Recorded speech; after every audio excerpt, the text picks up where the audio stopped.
ciidamo ka tirsan dowladda Soomaaliya ayaa waxay howlgallo ay ka sameynayaan qaar ka mid ah deegaanada ka tirsan gobolka Hiiraan Uriyana Khalid Maxamuud Cismaan Khalid Ilka Casi ayaa faahfaahinta warbixintan baladweyne inooga soo diray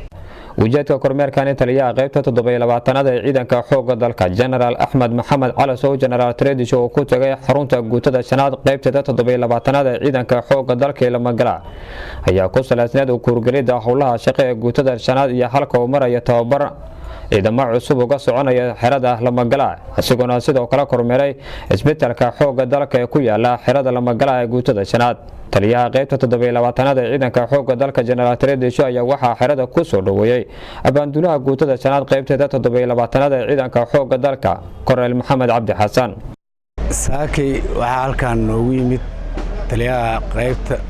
7-labaatanaad asagoo howl shaqo kaga yimid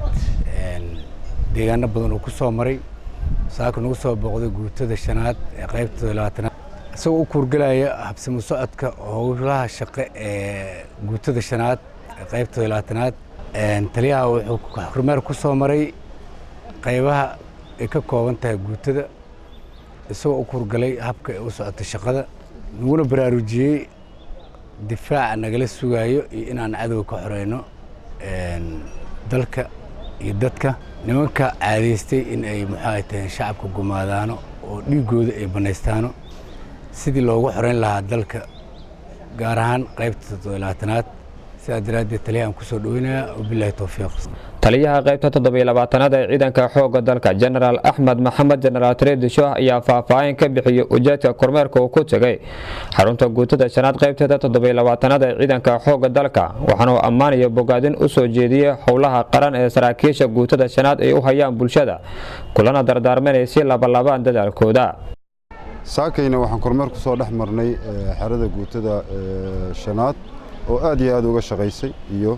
qaybta tababarada oo ay ciidamada qaarkood tababaro uga socdaan una diyaar garoobayaan howlgallada iyo sidii dalka looga xoreyn lahaa cadowga runtii guutada waa guuto shaqaysay deegaanadeedana aad iyo aad dhismayaal badanna ku dhisay isxilqaan waxaan aad iyo aad halkan uga mahadcelinayaa sida ay noo baraarujiyaan nooguna baraarujiyaan inaan dalka iyo dadka u shaqayno mar walba taliyaha xoogga iyo abaanduulaha xoogga waxaan sidoo kale mahad gaara u celinaynaa saraakiisha guutada shanaad oo aad iyo aad xarada u dhowray oo uu hormuud ka yahay taliyaha guutada shanaad Korneyl Faarax oo aad iyo aad shaqo fiican halkan uga qabtay isaga iyo abaanduulihiisa aadan ugu baraarujinaynaa waxa ay qabteen inay sii laba jibaaraan insha Allah ajri xasanaad ay ka heli doonaan dawladoodana ay ka heli doonaan abaalmarino insha Allah waxaan sidoo kale la hadalnay ciidamo tababar ku jira oo askariga xoogga dalka Soomaaliya tababarkiisu ma dhamaado mar walba tababarra socda tababaradaas qayb kamid ah oo ciidanka xoogga dalka Soomaaliyeed qayb kamid ah tababar uga socday halkan iyagana waa la soo hadalnay waana soo kormeernay noloshoodana waa u kurgalnay wixii dhimanna insha Allah taliskeenan kula noqonaynaa aad iyo aadayna moralkooda iyo maxaan ku yiraahdaa ugu tala galeen heegan ugu yihiin inay dalka iyo dadka wax u qabtaan sidoo kale waxaan soo kormeernay isbitaalkani wax badan ka dhiman oo daawooyin haday ahaa lahayd insha Allah iyo qalab badan ilaahay idinkii waxaan aad iyo aad u rajaynaynaa dawladeenu inay naga caawiso isbitaalkana hore loogu dhisay isxilqaan aad iyo aad looga shaqeeyay oo guutadu ay aad uga shaqeysay waxaan leeyahay ciidanka xoogga dalka Soomaaliyeed guutada shanaad iyo guutada 7-labaatanaad oo ka nimiday shalay waxay deegaanadan ka qabteen shaqo aad iyo aad u weyn waxayna u diyaarsan inay shaqo qabtaan annaguna waxaan ku baraarujinay inay dadka iyo dalka u shaqeeyaan waxa kale oo ku baraarujinay inay maxaan ku raadaan caqiidadooda ka run sheegaan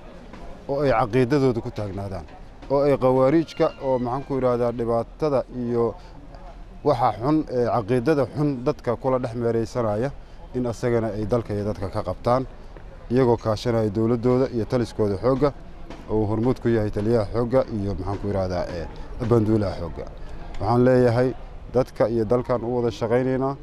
dhinaca kale taliyaha qaybta 72aad ee ciidanka xoogga dalka General Ahmed Maxamed Treedisho ayaa faahfaahin ka bixiyay howlgallada ciidamada qaybta 72aad ee ciidanka xoogga dalku ay ka sameeyeen saacadii la soo dhaafay deegaano u dhaxeeya magaalooyinka Maxaas iyo Beledweyne ee gobolka Hiiraan ballan qaadayna in la sii labalaabi doono howlgallada ka dhanka la dagaalanka al-shabaab. howlgalladii shalay waxaa laga sameeyay deegaanada Orotan iyo Hees iyo maxaan ku yiraahdaa Cali Ganey shaqo fiican ay ku soo dhamaatay alqaacidaduna halkaas waa ka kala carareen insha Allah iyadoo la sii dabagalo lana dhameystiro kaliya ayay u baahan tahay waana yeeli doonaa hadduu Ilaahay yiraahdo qaybta 72aadna shaqadeeda aad iyo aad u socotay haddana waa sii laba jibaari doonaa hadduu Ilaahay yiraahdo. Khalid Maxamed Ismaaciil Kacse telefishinka caalamiga Somali News Beledweyne.